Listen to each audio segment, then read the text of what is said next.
Welcome to Clixed Off, brought to you by Lucky Dice Games in Huntsville, Alabama. Check them out at luckydicegames.net. Want to support the show? Check out our Patreon. $5 and above gets you access to our Patreon exclusive Discord. Check out all the tiers and benefits to help improve your Heroclix skill at patreon.com/ClixedOff. Now for your hosts, Daniel Powell, Jason Alvey, and Alex Coos. Hey everybody, welcome to Clixed Off today. This is your host Daniel Powell speaking. If you like what you're listening to here on Clixed Off, check us out patreon.com /Clixed Off, $1 and above. Basically a tip jar for us. And $5 and above gets entered into our Discord server for Heroclix strategy and tactics discussion. Also have some practice game options in there as well as we head into Heroclix for Huntington /Rock Cup. Coming up in May, second weekend of May or so, 12th-ish. And then, Nats is right around the corner as well. So, we'll see pretty quickly post-Venom meta going into the Battle World events. Additionally, check out April 11th at Big Bang's Toys, Comics, and Games. 9 a.m. registration. 10 a.m. start. We will be doing our Battle World regional. 300 modern, of course. The best. No modifications. Pure 300 modern. Post-Venom.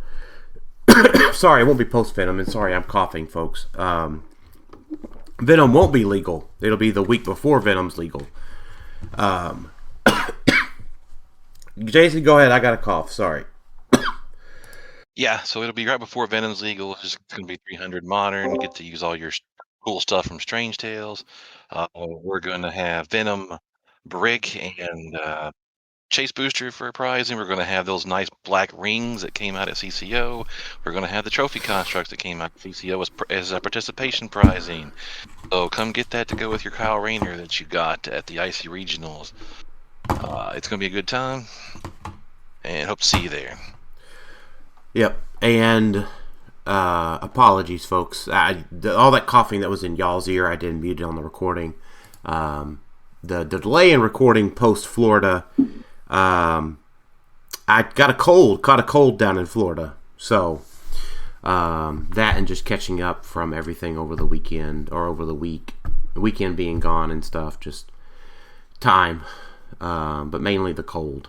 So I'm going to try to mute during the recording if I cough, but my apologies if you do hear me cough. And then lastly, Jason had to introduce himself without me, but we also have Alex Hot Night Mix Coos. Yeah, I'm here. I'm here. I was thinking about something that would be reflective of your radio career. Don't contemporary. Yeah, but it was like, but thinking about your hotness, like on the scene, tearing up the streets. I'm a millennial John Tesh. What can I say? Yeah, he's a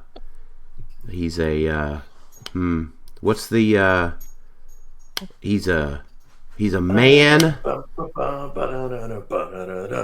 He's a man in round 3, but a freak in the final with thee. We can just stop there. That's fine. We don't have to. I'll come up with another one.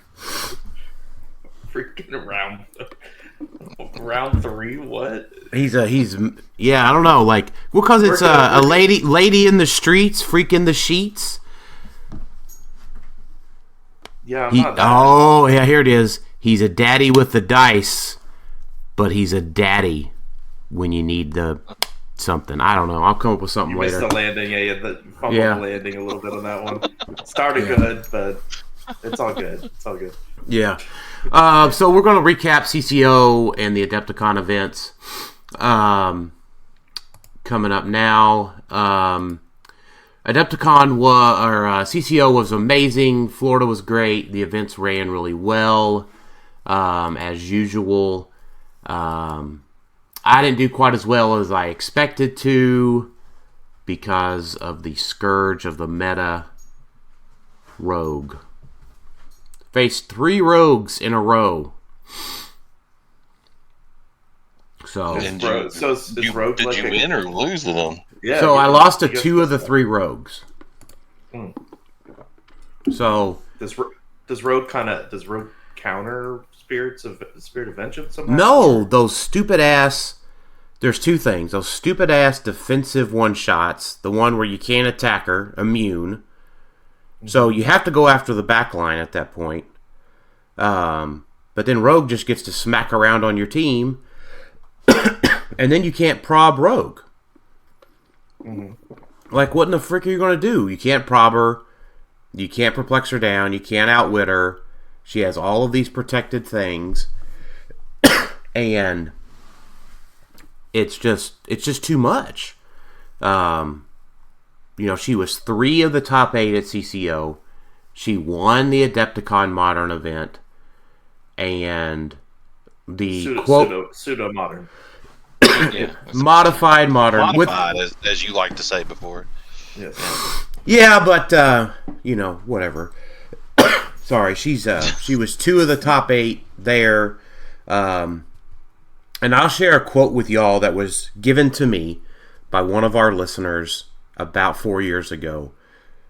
Does Legacy THANOS Prime Rogue have to comprise an entire top 8 before you guys will be convinced? Convinced of what? That she's a problem. Yes. Yes, she does. She has to comprise an entire top 8. Huh? It has to be more than 2 of it. It has to be more than 2 of the 8. Well, she was 3 of the 8 in Florida. Okay. And there would have been more in Florida had they knocked each other out in the bracket. Yeah, but that's how it goes. That's how it goes. Yeah, I get it. There were 19 out of how many players? 69. So yeah, so let's look at the meta of Champion Clix Open 300 Modern Age, switching to main force.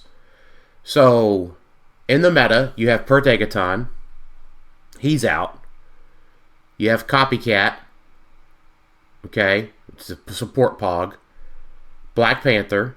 29 teams, 1/3 of the teams. By the way, something needs to be done with Black Panther. Phoenix Pog. And then wham, bam, thank you, ma'am. First primary attacker on the list, Prime Rogue at 5th place.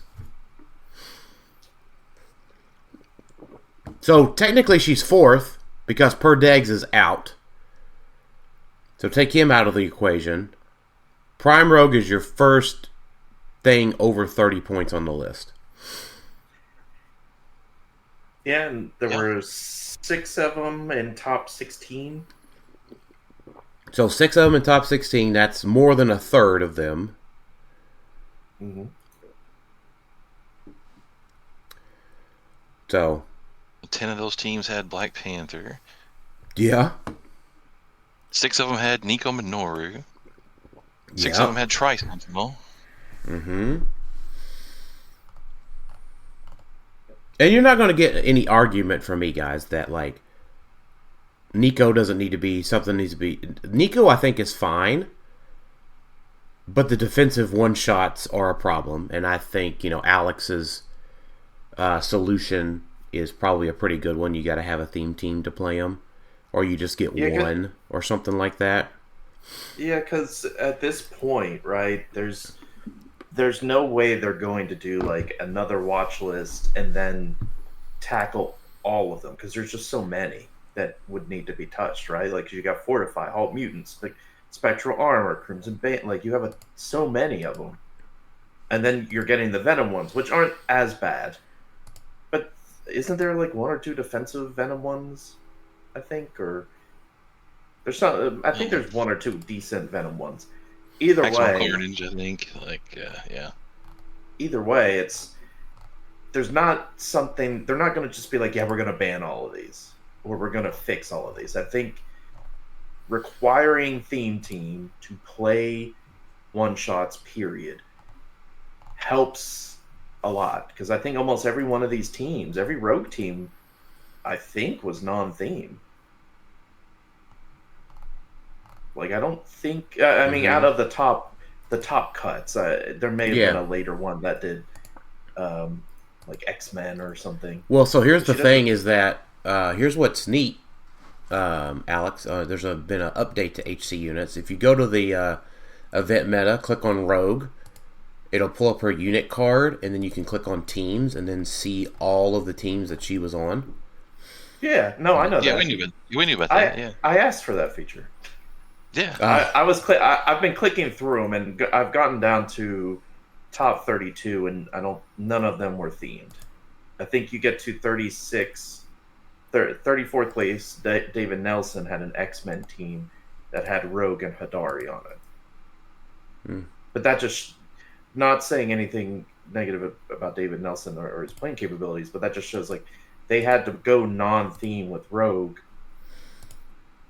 to do really well. Like there were no unthemed rogues, and a lot of that, like you said, could be pertaining to probably the one shots. I think the Black Panther's probably the big reason. I mean, do they share a keyword? Wakanda, ruler, warrior? No, they don't. No, they don't share any keywords. No, it's the brute that they half-ass share, right? Because that gets them the free longsword. Yeah, warrior and brute both get that. Yeah. Yeah. If only that was a keyword cheat. Equipment. Rogue had a lot of different partners in all these teams. Like, if you look at it. I mean, I think the consistent one is, as we see, is Nico. Just because having... Yeah, third place had Nico. Fifth place had Nico. 10th place had Nico. Yeah, that's enough. I mean, 3 of the top 10. I mean... And they all had 3 had Black Panther, too. Shoot. Right, Redmond's and Isaac's team are almost identical. Well, and that's the thing, right? Like, we want to talk about Black Panther and be like, oh, but he's the only thing keeping some of these sideline, the one-shots a little bit at bay, right? Like, right. You can't be like, Black Panther, when you're having to deal with 8 one-shots, or 7, or however many, right? Like, if they fix one-shots, then we could talk more about, and at this point, they're not going to do anything, right? Because he rotates. Yeah, he rotates. Now, I mean, what I was going to say is, so I had this conversation with Sam before Florida, and she asked me, how prepared are you with Florida? And just keep in mind, my personal factor aside, I changed jobs. I did go from a higher stress job to a low stress job, lower stress, or different kind of stress. It's a different kind of stress that should allow me to focus on clicks. Anyways, I digress. She said, how prepared are you for Florida? And I said, I feel pretty good. Of course, I was the only Spirit of Vengeance, an underrated piece, only one in a field of 69. And I said, there's just nothing that can block enough of the troublesome one-shots. Like, even if I played Black Panther and Despero together, which I don't think you should. I think that sounds bad. But that only gets rid of 3. And that's not enough. Yeah. But that's because Nico is adding 3 more. Yeah, for free. Right? For free. Like, if you just... I really do think just making one-shots require theme. Yes, that you'll still see rogue teams. You'll see probably a brute rogue team pop up, right? Or X-Men or brute. Those are the 2 keywords. She'll still be viable in both of those. Yeah, the X-Men revive tech that goes with her just plays right into the theme. Yeah, like I still think that's the better solution of just, hey, you want to play all these one-shots, you want to play Nico and add all these one-shots, well, you can only have one-shots. Like, treat it just like tarot cards, right? You can only play tarot cards if you got someone with the tarot keyword. So you can only play one-shots if your team is themed at the themed... sorry, go ahead. Establishing themed teams portion. Yeah. Hey, Jason, remember that time that you threatened to play more than one Death Metal Wonder Woman? Yeah, I do. So, on top of that, Rogue has really accessible. Now I was looking here, and it doesn't look like the morph tech made it into Top Cut, or only made it into 15th place. But there's also an extremely good way to just revive her twice. I mean, suddenly we're okay with that in the meta. That's okay too. Even so, but we had to nerf Death Metal Wonder Woman into the ground. But before she even got to see play, really. Yeah, before that was even a thing, we nerfed that into a ground.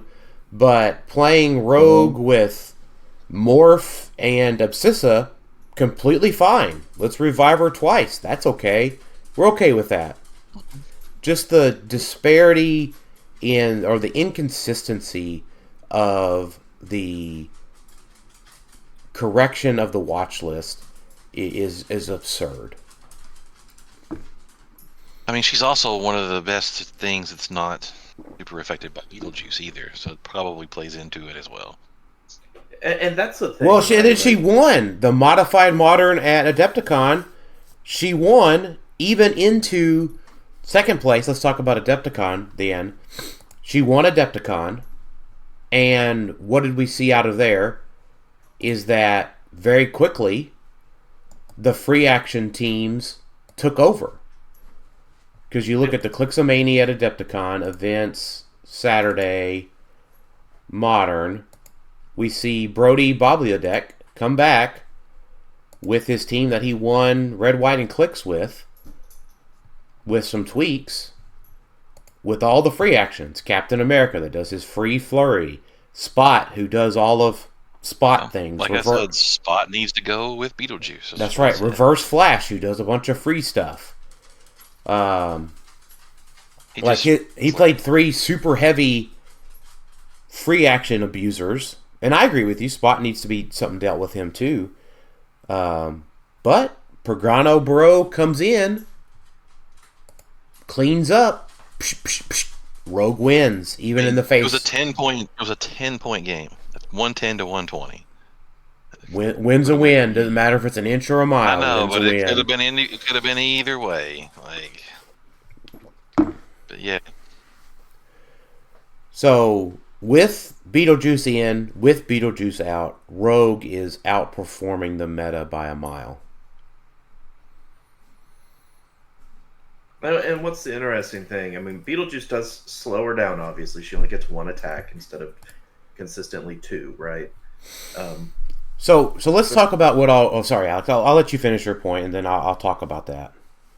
So Beetlejuice does slow her down, but as someone who played Beetlejuice and went against Rogues, she does hit really hard and still gets through a lot of things. So the thing is like you don't. She's incredibly good, and I'm always hesitant to just nerf figures, right? Like to say, hey, she should have been watch list and this taken away, because she doesn't do, outside of her targeting thing, everything else seems like a solid kit for 100 points. Like she's probably one of the most expensive figures that's played too, as far as point wise. Yeah, I mean it's really, and so even with the targeting thing, real quick. Yeah. If you took away the access to all of the get out of jail free cards, like at least the one shots, she's a lot more manageable. A whole lot more manageable. Yeah, I think the only change I would want for Rogue is to just say get rid of her opposing characters cannot choose or target Rogue except for attacks. Just delete that trait and she's completely fine. I think she's unplayable at that point. That takes away her. Why people would just stop playing her. Right, I think right. Because you got 100 revive tech, it wouldn't be so bad. It wouldn't be so bad because right now you have a 100-point piece that has a bunch of different things. Right, she's got improved movement, characters, and blocking, hypersonic. But she has protected outwit, protected opposing perplex, protected opposing prob. She gets to make a free attack when she moves. She gets to outwit and steal a power. Which, by the way, the last time we got a rogue that outwit and stole a power, she got changed before it was released. Which I did disagree with then. But wasn't that because she could take traits or she could take special powers? Same exact power. I thought it was slightly different. Same exact power. The problem with her is, so if you take, hold on, and then so she has all of this other stuff, right? And she's a wild card, and the only thing, like out of those like 7 or 8 things, Beetlejuice only takes away 3: the free attack, the outwit, and the wild card. Oh, he only takes away 3 things. Oh no! Oh. Out of like 8 that she does. Oh goddamn! He takes away 3 things. Like, wait, are you're making a case for Beetlejuice right now, Jason? By the way, like, he is. Yeah, 3 fucking things he takes away. That's enough. I think the biggest issue is like there are counters to her today, but they all rotate. And so her biggest issue is going to be put after Worlds when you don't have the Pegasus cap, right? That's the first thing I go to against her is Pegasus cap. Yeah. Because he can run in, you don't get your defensive power. He punches, he just goes through things, right? He's a solid counter if he hits. That's the key thing, if he can hit. Mm-hmm. But we don't have a lot of power erasers. Yeah. And so he goes this rotation. So I'd be interested to see where Rogue lands because she just came out.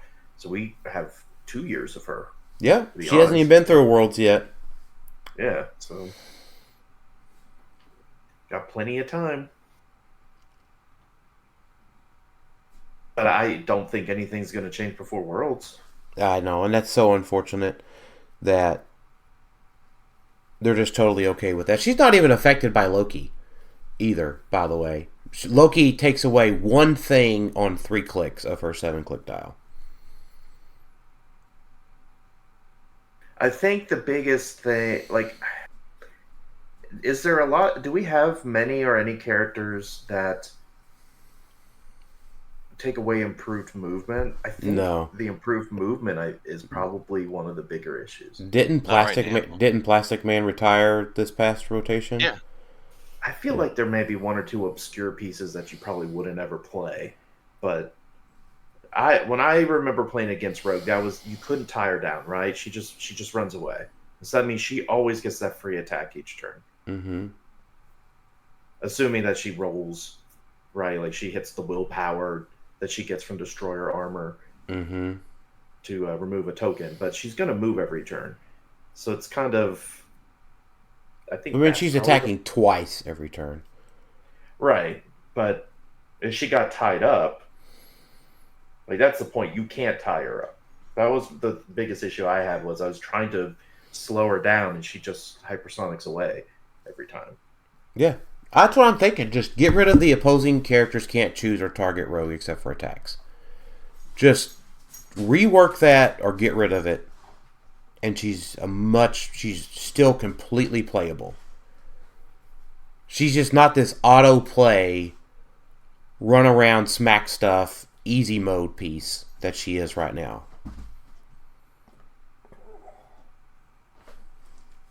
Oh, and we forgot that she unequipped. She unequips things too. We totally forgot about that. I mean, then why didn't she just win the CCO?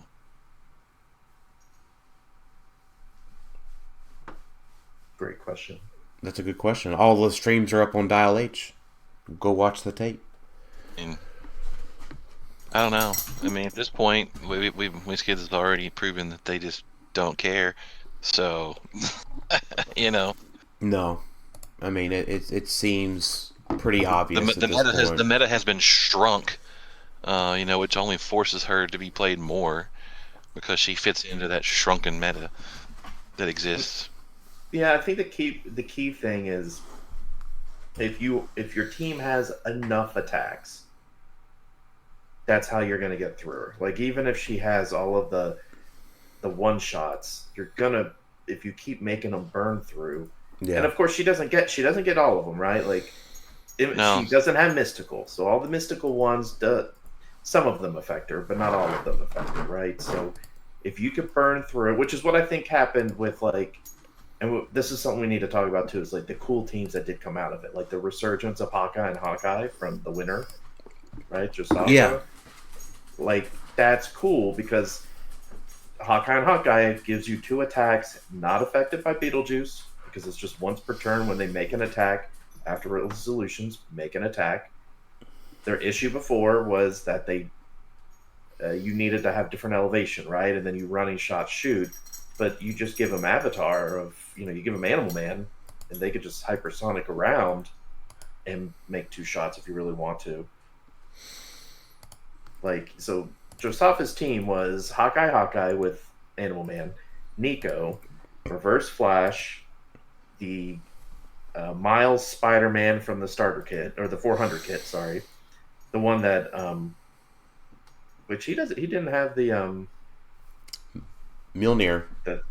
He actually was using Mjolnir on this thing from what I was told or read, but it wasn't on this sheet for some reason. Yeah, he had a problem with units or something. That happens. And I bet Vigilante had the trick arrows then. I think there was trick arrows also.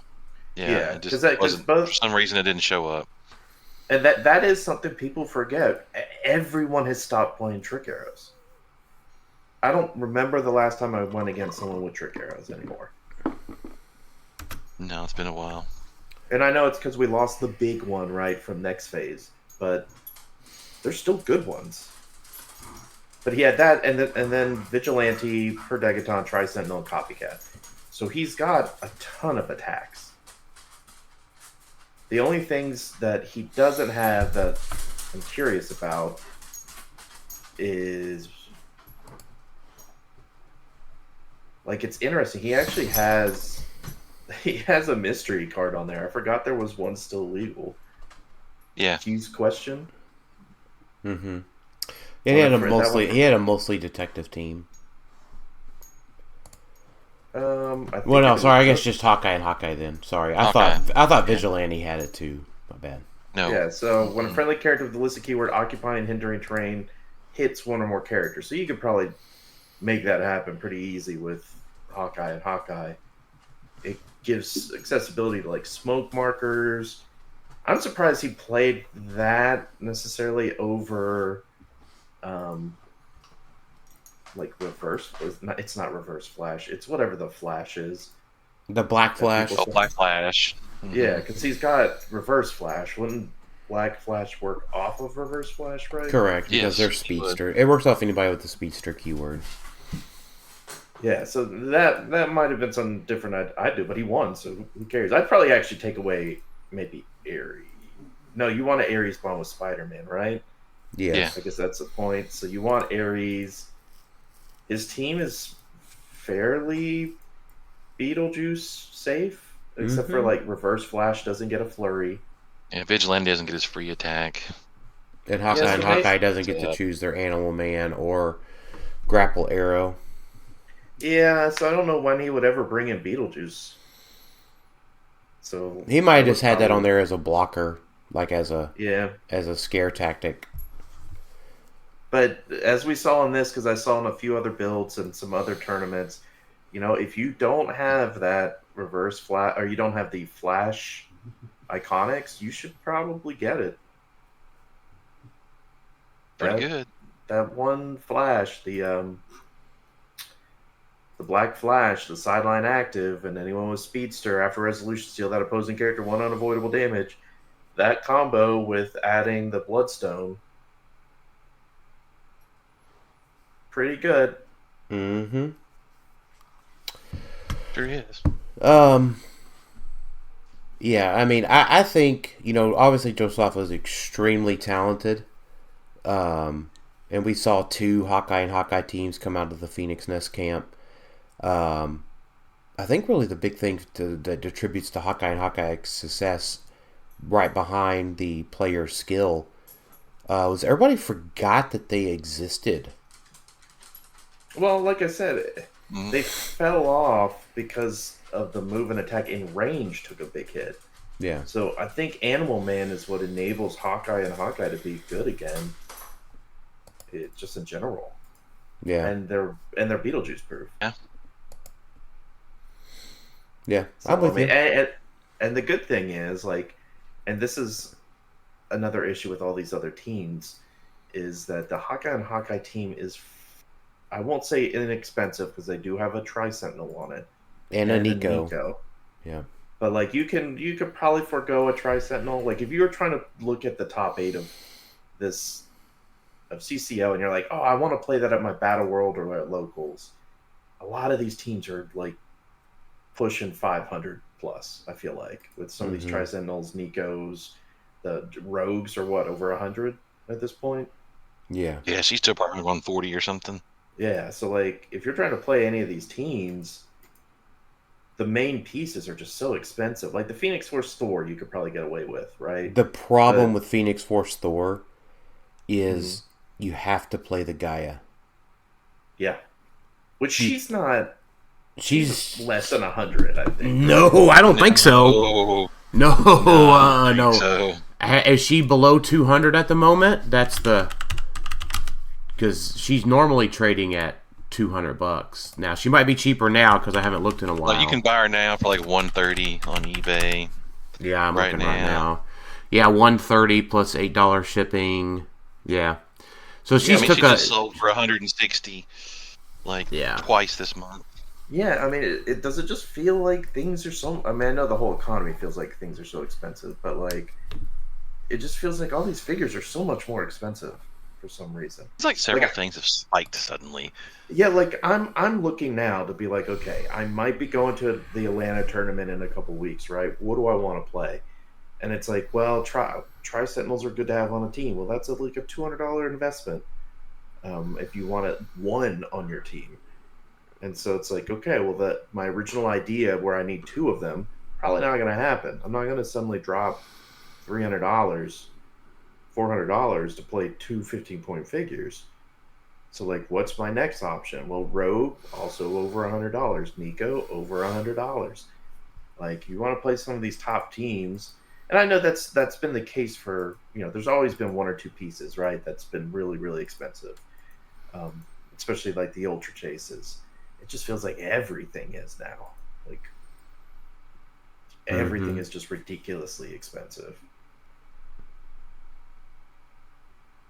Yeah, but Nico, because everybody figured out how good she was.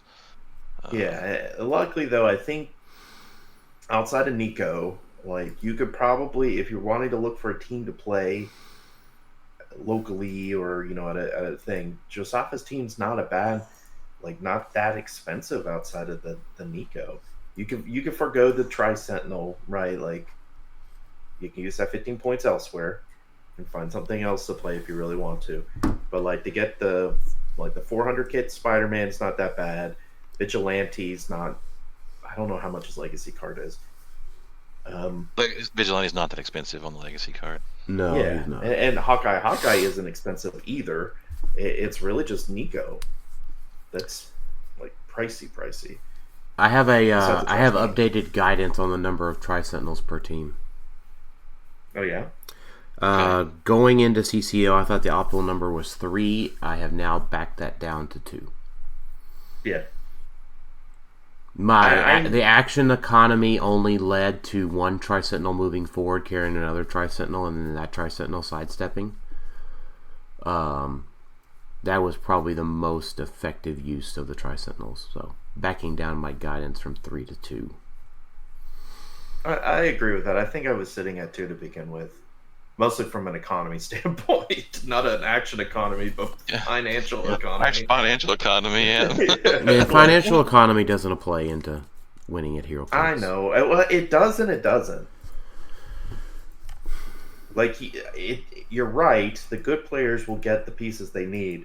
But I think also from a building standpoint, some players will just be like, that's a lot that I'm going to have to get together. Sure, my teammates can give it to me.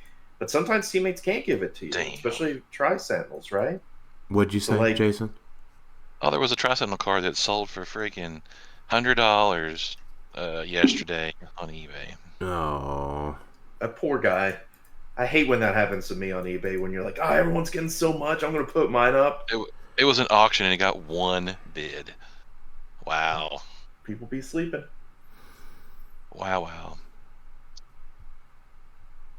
Was there any other from CCO that was interesting? We need to talk. Phoenix Force 4. Yeah, I mean, about the Gaia thing, but yeah, I mean that's pretty much it. I mean, Michael played it well. That was the main thing, is that Michael actually had the mental fortitude to play it correctly. So I think that was a big thing to Michael's success. Dario snuck back into the top 4. I'd be curious real quick, before we talk about that, how often he got reverse flash in to then piggyback off the black flash that was there as well. I'd be curious if that led to anything or assisted in anything. The game that he played Nick, it didn't. Like Thor just pew pew pew pew pew pewed and it was over, basically. Like Thor Nick got some good hits on Thor, but like it eventually just started withering away. Yeah. Dice just got him basically. Yeah, I mean, once you start hitting those, 19s and 20s, and he's healing twice a turn if you don't have Beetlejuice. Of course, Nick had Beetlejuice, but he has a herb. Well, he's healing 3 a turn, right? If you don't have Beetlejuice, he heals 3 a turn. Because it's Gaia, herb, or it's Gaia, free action, heal, herb. So, he's resetting potentially almost 2 hits a turn. Because he only takes 2 damage at a time, as a reminder. Well, I think the secret, I won't say the secret, but one of the key things that helps also is he sneakily put Kryptonite Ring on there. Oh yeah, no, I don't think we've talked about that on the show, but yeah, he's that's definitely the sauce. Yeah, and just so have him carry Kryptonite Ring, because you're just gonna ping, ping, ping, go through people slowly but surely. Yeah, I think the herb I think he packed the herb around more so than anything. But that ring is definitely a deterrent in some games. I'm actually surprised he didn't play one of the Sentinel terrain pieces, instead of the coffin. I would have liked to have seen an upper body on that team. Now, had Michael known that there was going to be a bunch of Hadaris, he probably should have played the upper body for sure. Yeah. Because that would have sloughed off a Hadari hit. Yeah, and there weren't a ton. There were 6, but I guess that's usual. There wasn't a ton. There was 6. And the whole tournament of 69 people, I had to clarify. So the new Hydra did really well. Yeah, that's what I was going to talk about before we moved on from CCO, to talk about the Hydra. Basically, I don't want to, and here's the thing, I don't want to get too deep into the Hydra, because there are some things that need to be clarified on the win. The Hydra taking fall damage, does that count because it's a 2x2? Or 2x1? Can 2x1s take fall damage? Because that was a big key thing for Isaac's strategy, that allows you to move the heads. How many heads can it get? There is no upper limit. Do you have to physically have the heads to mark it, or can you use dice? These are all questions that we need answered by the win. Otherwise, it's pretty darn cool piece. Animal Man makes it have hypersonic, triple bolt, precision strike, giant reach 2. The mystical, so it gets to benefit from the cool one shots we just got. It is, and it has mystics itself. It doesn't. We did find out it doesn't get to reduce mystics with its head removal thing. So, it can't remove a head when it's dealt mystics. Okay. Why not? Because it's being dealt penetrating damage. Oh, it can't. It Oh, can't. sorry. It can remove the head, but it can't reduce the damage because it's penetrating damage. I don't know. That's just what they were. That's what PJ told us. Unless during it the had, thing. even if it has invincible, that wouldn't make sense. No, if it has invincible, that's different. But just as it is. Yeah, because you could give it invincible with Animal Man. Yes. So, I mean, yes, you're right. We need rulings on the win because, to me, it would seem you can only ever get a certain amount of heads because it does specifically tell you attach that many heads to any empty necks, and thus, if you run out of empty necks, then you can't attach any more heads. But none of that is like a thing in the rules. Mm-hmm. Like none of that exists. Now? Let me ask this: am I dreaming? Did the Hydra not get like a errata or something to clean up some of the wording? Did I dream that? Not that I've ever seen. Okay. Mm-mm. I thought it had at some point, but not to clean up that wording with the sculpt, but with something else. I must have dreamed it. It must have been a pleasant dream to have at some point, to imagine that they cleaned up wording. But yeah, until they clarify, it'll just be off the rails, I guess. It's a good piece. I mean, we haven't had a win update or ruling for almost 2 months at this point. And now, obviously, Venom isn't technically out, so that, maybe they'll tackle it there. They tend to do kind of erratas and clarifications around big events, right? But yeah, we've got over a week until it releases still, so. Yep. But hey, if you're creeping into the modern, you want to play modern, that's why you're listening to us. Hydra is an Iconics, so the price of that should not skyrocket unless they go out of stock. So buy yourself one. The Hydra is a cool piece, regardless. Yeah, Hercules is not bad either. Yeah. It's just another Iconics you should buy. Yeah. Can we cool. switch to covering something too next that might be a little surprising? Sure. It was the unmodified event at Adepticon. I want to mention the silver results quickly. Oh. Because we got to see a new team, somebody new that I don't think we've ever seen win an event before that I wanted to shout out. Go for it. Max, let me see. I'm going to try to pronounce his name again here correctly. Max Kinkel with the Herald Horde. And a absolute bucket full of constructs. Yeah, that's true. So he had Indigo 1, Kyle Rayner, Carnage Silver Surfer, Eternity, Jessica Cruz, White Tiger, Scott Porter, Green Lantern Recruit, Cordian Thunder, and Copycat. Now the round 8 scoring said that he went first and beat Matt Lemire 400-0. I'm not quite sure if that makes a lot of sense. Like he just went over there and wiped him. But I guess what day did this take place on? Friday. I mean, they had 26 players. So, it's not showing up. I don't know. Yeah, big congrats to Max. And then Matt Lanier with the Phoenix Force Thor and the Destroyer. Kevin,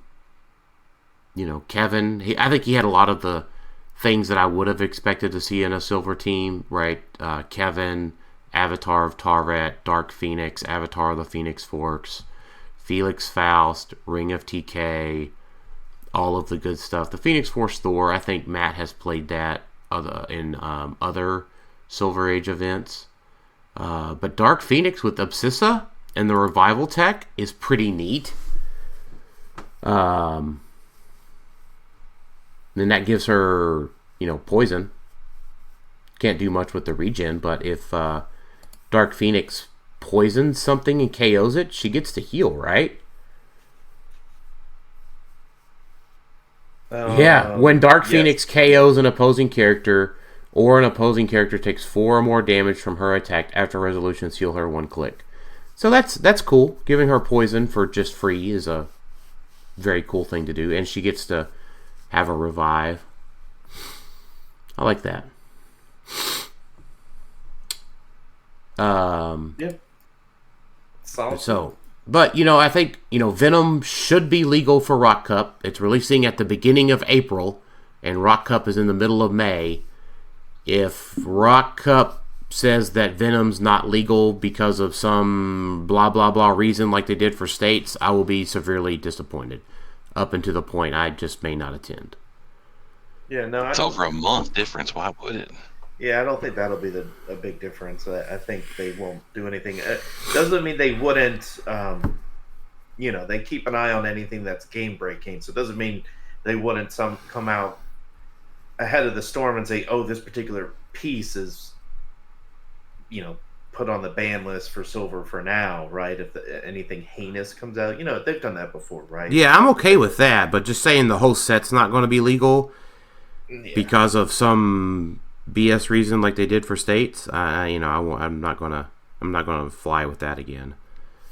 But yeah, I mean, this is the first look at silver, and probably the last look for silver before Rock Cup. Like, I don't know how many bigger. Like, this might be the biggest event you get for silver ahead of the Rock Cup. Yeah. And so, if you're looking for ideas and you don't know what to play, there's some pretty decent ones out there. Yeah. I don't know. I like it. I like the results that came out of here. I think there's a few things that were a little bit underrepresented, but it is what it is. Rock Cup will tell us a lot. I'm really looking forward to Rock Cup, and I'm really hoping that it doesn't get ruined by some BS avoidable decision. Yeah, and I guess we'll talk about this with. Didn't Anthony want to come on and talk about Rock Cup? I can't remember who wanted to. Well, we'll have Scott on about Rock Cup eventually, hopefully. Scott was in Comic-Con this weekend, so we should have him on again soon. We're going to have Anthony on, I think, and I don't know whether or not this will be one big mega episode or if I'll break it up into 2, but we'll have our Venom set review coming up next as well.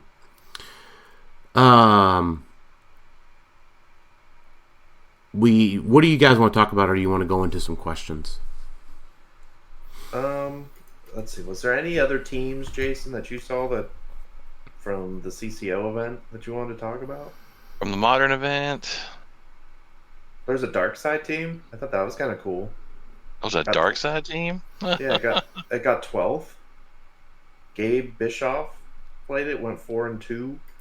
It was with the deceased dark side. Oh, deceased dark side. Granny Goodness with Animal Man, the Apocalypse Planet, Baron von Strucker, the Prime, and then 3 parademons. Well, sorry, 1 of the Con Ellie parademons, and then 2 of the Apocalypse Planet set parademons at 15. Are they different? Yeah, they are different. And then also Sideline has Shield of Seraphim, Jericho Drum, Fortify, Halt Mutant, Animal Man, Beetlejuice, blah blah blah blah blah. So it was a Dark Side team. Dark Side had Sinestro Core Ring. Granny Goodness had Animal Man. So it was kind of a Pog team mostly, right? Because Apocalypse makes Pogs. So I guess we're just using Strucker to get the whole Venerable Goon thing going? Yeah, just create a lot of parademons, right? Is that what... I guess you can get those Pogs off and then you get a parademon out of it, probably. I guess, so that's a question, like, do you get double rolls? Double rolls for... So like a goon Yes. dies, Yes. they have their own expendable goon. Baron von Strucker gives them another expendable goon trait. I think so. I think that was the whole deal. Yeah, like, to me that says, yeah, that would work. Yeah, that's So what if you it. do That's that- what it said. I think that was the ruling during the event, at least. Yeah. So Yeah, I mean, you should go twice. Yeah, with the parademons when they die. yeah. So I mean, that's pretty cool. You'd be removing tokens potentially, or just one parademon dies, and if they roll well, you've got 2 more out there. And I know, And then you're giving up- the parademons also soak up the attack from Granny Goodness, that attacks onto Granny Goodness in Darkside too, by the way. Yes. Mhm. And then possibly make more goons. and they all will have Superman enemy because of Granny Goodness, and so Yeah. and you said soak up damage. I mean, Yes, they become hit or whatever. yeah. Well, also Granny Goodness has that one where a friendly character with the Apocalypse keyword is KO'd. All other friendly characters with Apocalypse keyword modify attack damage +1 until the end of your next turn. So if you get a couple of those parademons down, you're looking at +2s to Darkside and Granny Goodness. I mean, it's not bad.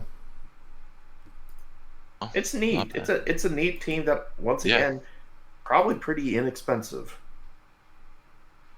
Yeah, I'd say that's probably the thing there's probably $50. Yeah, I don't know how much Strucker is. Probably not that He's much. around $50. Yeah, and then the Apocalypse set itself is like 50. Yeah, and that's half your team right there. Even. Yeah, Yeah. and then we got to find the Granny Goodness figure, so that's about another 20. And then the little parademon fellas, you got to have more than, you got to have a few of those. True. But And those aren't cheap. That's probably where you could rack up more than anything, because you probably want to at least have like 2 handy extra, so you probably want to have like 5 total. I know that you can keep track of them with the counter from the KO zone or whatever. well, if you look at his associated units, because of the expendable goons, I mean, you got a lot you could bring in besides parademons. The expendable goons are probably worth more than the rest of the team combined. Yeah, if he's packing all that stuff, yeah. I mean, And Nolan Gabe, remember Gabe? automatic Gabe plays up in Ohio, or at least Yeah. I think he's in that area.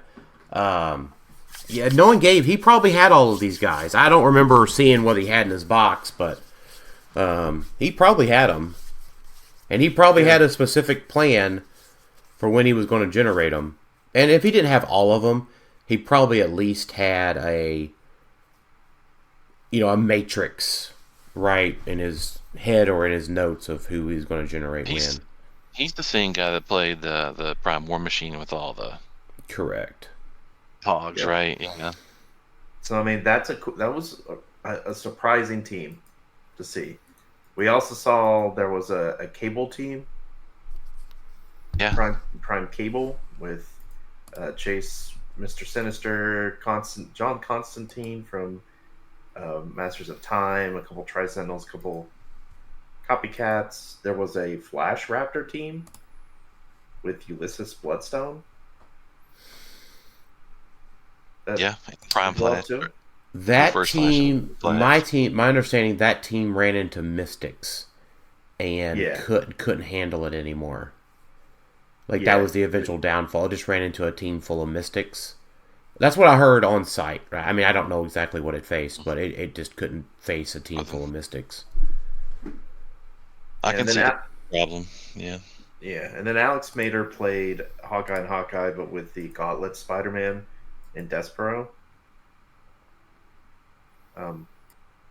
Yeah, Gauntlet Spider-Man had an okay showing, I guess. Yeah, I think so. I played against Clay Woods, and I watched very intently Nick and Mater's game, and here is my opinion.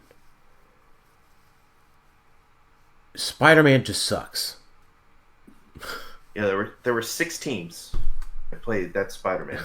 And, like, I think we'll talk in our Venom set review why Spider-Man may not suck, but that's because he's going to come in for way less points. But, like, main force Spider-Man, I don't know, I think he just kind of sucks. It's a lot of points to devote to the whole trick, and then you don't really have a lot of attackers. he doesn't attack, right? Once he gets on that stop click, he has doesn't lead attack. climb. Yeah, he's a support piece. He's double prob and empower. And then you got to devote so much to making him go off with the TKs that you don't have a lot of points left for anything else. Yeah, it's very reminiscent of, like, I put him in the same category as Beetlejuice, main force Beetlejuice. You gotta commit a decent amount of points to make him work, and then he nerfs your team and their team. Yeah, and that just doesn't add much to the thing. Now Beetlejuice himself does. And I know that's crazy to say, oh, Spider-Man compared to Beetlejuice, but it's a similar concept of you're playing them main force to do this trick, and you're hurting your own team and your opponent's team. Is whatever's left over good enough to beat what's left of your opponent's team? Yeah. I can't come up with a build I really like with him. Now, I think post Venom, I think I found some stuff. Yeah, that would probably help if that works. Yeah. Yeah. Well, I mean, it works. I don't think it's a question of if. Well, it works in theory. Yeah, well, whether or not it works in practice is definitely a consideration. I'll give you that. Story. Potentially. Just gotta hope people don't start packing their bloodstones. Yeah, but as good as a player that Mater is, right? Former national champion, like. Nick was able to just plink down his team, right? Like, Spider-Man went, obviously Nick had the caps, right? So Spider-Man didn't get to roll out, I get that. But, like, you got to play that Captain America. That's 25 points. You just breathe on him and he goes, right? Yeah, he's 3 clicks. So, anyways, I mean, CCO was a lot of fun. It looks like they had a lot of fun of Adepticon too. Yeah, I think from a meta standpoint, if you take away the craziness of all the oops all rogues, and you just looked at everything else that was there, it was a very kind of unique, spread out meta. There was a lot of teams that were successful. And they played different pieces. You did see, the rogue teams weren't even the same. Yeah, and you did see the rogue teams be pretty consistent, but it wasn't like there was 3 or 4 of the same stuff everywhere, right? It's just like, rogues for the most part, and then a potpourri of other pieces and teams that did some unique things. I was surprised. It was pretty nice, really. Yeah. Yep. So let's answer some questions. Joseph Alger. Let me go this in the right order. Because we will answer sealed question or Venom questions later. We didn't get really Venom questions. Adam Mason-Joweski asked, "How will Nico change the meta? Change, or she's already changed it?" She's already affected it. Making it much harder to kill things. Yeah, for sure. And then next question comes from Joseph Alger. Will A-Bomb Prime put a monster halt to the Venom set? Am I missing something? Why is he doing that? He gets bonuses against monsters. Remember? So I think that's what he's talking about, because there's a lot of monster keyword pieces. Maybe we should. Wait, that's something that didn't show up much as at CCO was A-Bomb. Yeah, or Adepticon. So yeah, I would have expected to see more A-Bomb Prime, really, with no Beetlejuice in their modified modern. Maybe it's because instead of playing A-Bomb, people are playing Rogue. Either they're both brutes, they're both primes. And Rogue's just better? I'd say overall she is just better. Yeah, she definitely is. It's just dependent on what the team you're building, right? Like A-Bomb. I think it's the same team. I think it's the same team. Just in a vacuum, It's Well, just, I guess I'm thinking like against each other. I think A-Bomb has the edge because he's technically a 13 for 5 because she has Brute, right? So he would deal more damage to her, but I don't think that really matters. Or he'd be 13 he's really for like 6. a 14, like a 14-6, yeah. Yeah. Against her. Yeah. And he's a 14-6 against monsters. That's yeah.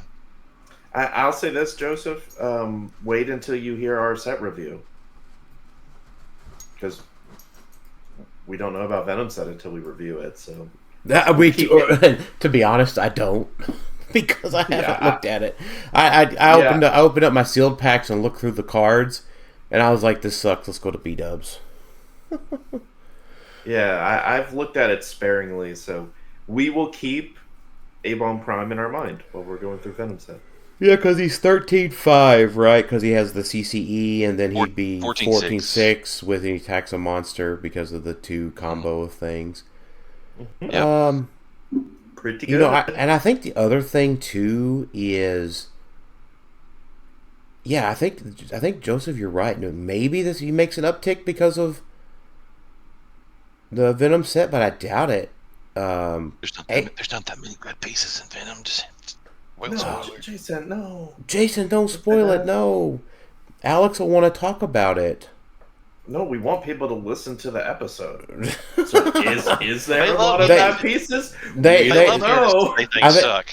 I think the only reason I listen to the set review is for me to say, for Jason and I to say this sucks, and then for you to say, hey guys. The problem is that A-Bomb Prime can be probbed, outwitted, and perplexed. Sure. Well, not fully outwitted, but yes. Yeah, you just outwit the one thing. Yeah. He has to be double outwitted. Yeah, he has some protection. Yeah, but yeah. The important part when you're going to attack him can be outwitted. The shape change I'm talking about. Mm-hmm. You just have to fight through the invincible. But you can outwit the invincible if you outwit that power that gives him protected outwit, right? Right. Agreed. Yes. Just need to outwit. J Major, do you think the pulp format will catch on with more players or just have its niche players? I don't know, guys. What one CCO pulp? The problem is that even with the new stuff that we see coming up in Venom, spoiler alert, there's 2 things. Pulp just gets solved so easily. Oh, God. He can't make it an episode, Jason, without saying Pulp is solved. Do we need to just make him a shirt that says Pulp is solved? And then just have a cup of OJ or something so people are really confused? It's like a crutch for him now, so he can keep himself upright by saying that all the time. Yeah. I you know what? I sucked at Pulp. I went 0-3 and went to Disney Springs. I rolled. I'm telling you, I was bad at it. But if I look at the results and look at that, the results are just as you would have expected for CCO. And the thing is, we couldn't look at the Adepticon results because they went massively overcorrected with a unique event. If I call a modern minus Beetlejuice modified modern, the Pulp event was just a weekly fun event, basically. Well, let's see if they have Silver Pulp at Nationals and what happens there. I agree, and they're going to have Pulp at Heroclix for Huntington's too, right?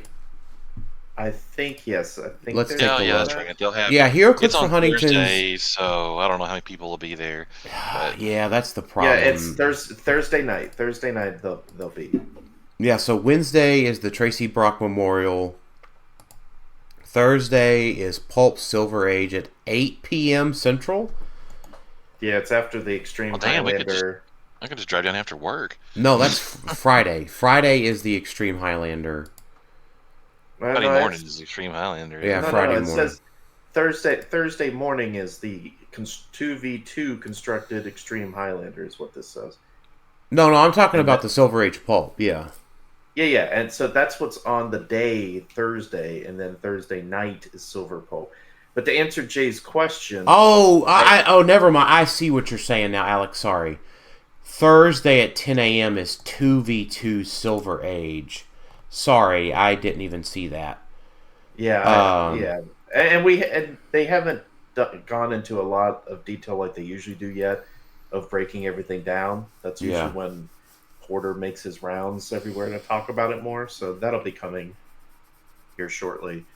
But to real quick to get back to Jay's question, I think what we're seeing is as long as these multi-day events like Heroclix for Huntington, CCO, Nationals, Worlds, as long as Silver Pulp's there and it's appropriately prized, I think Silver Pulp or Pulp in general, whichever one, I think Silver Pulp is better, fits in as the perfect like third or fourth option. Like to be able to go to a Heroclix multi-day event, a big to do. You've got Modern, you've got Silver, you've got Silver Pulp, and you've got Sealed. And I think Silver Pulp is, a great appetizer, right? You go to the multi-day event and you're like, oh, let me get some Silver Pulp, get that out of my system, go play Modern. Huh. That 2v2 silver thing, I like that. The double issue thing went over pretty well too. But that'd be fun. I don't know if I'm going to be able to get off work Thursday to go play that, but I need to see I need to work and play Silver Pulp. Yeah, I need to see the pricing. I really need to see the pricing before I determine how much I'm going to go play. Yeah, they're still working on that. Hopefully, it'll be announced soon. I really want to know what the sealed set's going to be. That's my biggest question. I mean, I don't know how it can be Batman because Batman doesn't drop till July, right? The bad thing is Venom's just as bad as it was for Smash and Destroy because we just have the two big pieces that they're going to dominate. Like it's null. Yeah, but they didn't proactively hit Destroyer Prime, right? I can't remember. No, they didn't. But Null doesn't have another point in value to be played at. Yeah. Yeah, Batman doesn't release till July. I mean, didn't they get Avengers 60th really early that time? Mm-hmm. I don't feel like it was super duper early, but I think it was a little while early. It may have been a month, but at the same time, this is probably 2 months early, which is what happened last year, right? Is that last year's Smash and Destroy came out almost a whole month early, or not month early, but came out in April, and this event was in May. So if it's Venom, I'm not really interested in playing it. That's just the thing. I'm interested in it because I mean I guess I haven't played any Venom yet, so I don't know. It's just the thing that it's just unbalanced. It's just unbalanced based on what you pull. I mean, Smash and Destroy outside of the Destroyer Prime issue, I thought was fairly okay. Well, that's the big issue, though. No, I get it. I just remember playing so much Smash and Destroy and leaving thinking this set feels fun. This was a fun set, even with Destroyer Prime there. I can't even sit down to a Battle Royal of Venom and expect to get a booster full of pieces because I'm seeing stuff that has 2 figures in it. It's just ridiculous. Yeah, I guess we need to see more of how things go. I know in one brick locally they pulled the Venom Chase, the Common Chase, and the Egan Rack, and a Prime Anti-Venom, all in one brick. And so I think because there's so many chases, there's 10, that this is a chase a brick. Yeah, it would seem that way. Which is good for sealed. Means there's more chases out there, which I know means more nulls potentially, right? But at the same time means, could Carnage God of Symbiotes... We don't need to talk too much about sealed, but could Carnage God of Symbiotes or Venomize Phoenix Force or Poison Thanos, go toe-to-toe with Null? I mean, it would probably take him to a 0-0 loss. Carnage may be the closest one that could go after him, but they could probably go toe to toe, and then they both lose because they don't kill each other. Yeah, I don't know. So, Stranger So Things. if you pull those, you got a big advantage. So yeah, and I don't know what they could do to it. I mean, if they, I don't know, they could do like a temporary errata or something. I don't know. Yeah. And then I think Clay Wood's question, I answered how many Tri-Sentinels does it take to make a Dormammu sing? I answered that a little bit earlier. The watch list results are in from McConnell Lamar, and the Venom set is fully revealed. And Strange Tales has had a few modern events under its belt. So we just covered all of that. How you feeling for Silver Pulp, Silver Standard, and Modern Age?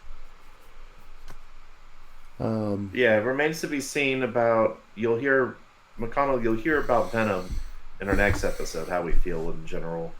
I mean, you've kind of gotten that here, but we'll go into more depth about that. But I mean, Strange Tales is clearly making an impact. for sure, Whether that's good or bad.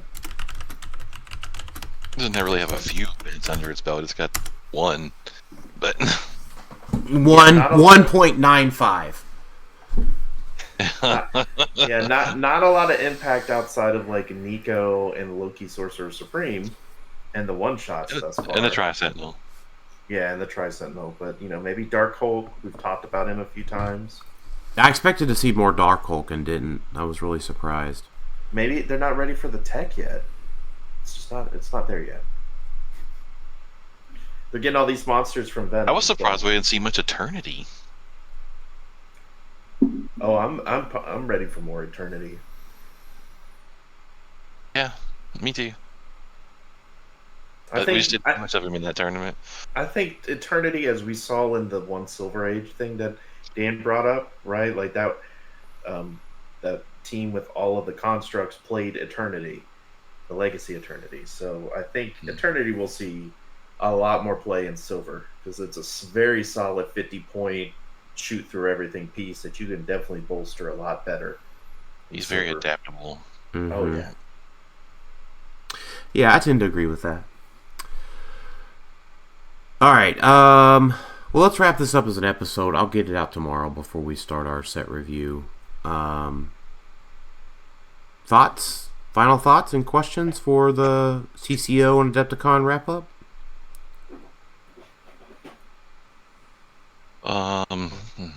You go first. Yeah, I'm just going to the Battle World come down and play our Battle World Regional. It's going to be a big event. That's the next big circuit out there. We got plenty of good prizes. 300 Modern. Get to play all your cool Strange Tale stuff. We're going to be the only one in our area, so don't miss out. April 11th. Yep. Alex? To double up on that, yeah, there's a lot of the Battle World stuff's in the south. Look at the Champion Clix and the Adepticon teams. If you need a team to go play, those are some solid ones, and just be prepared for Rogue Prime. Yep, for sure. Well, at any rate, look forward to our set review coming up right on the heels of this episode. And thanks everybody for listening to Clixed Off today. And we'll talk to y'all next time. Rogue sucks.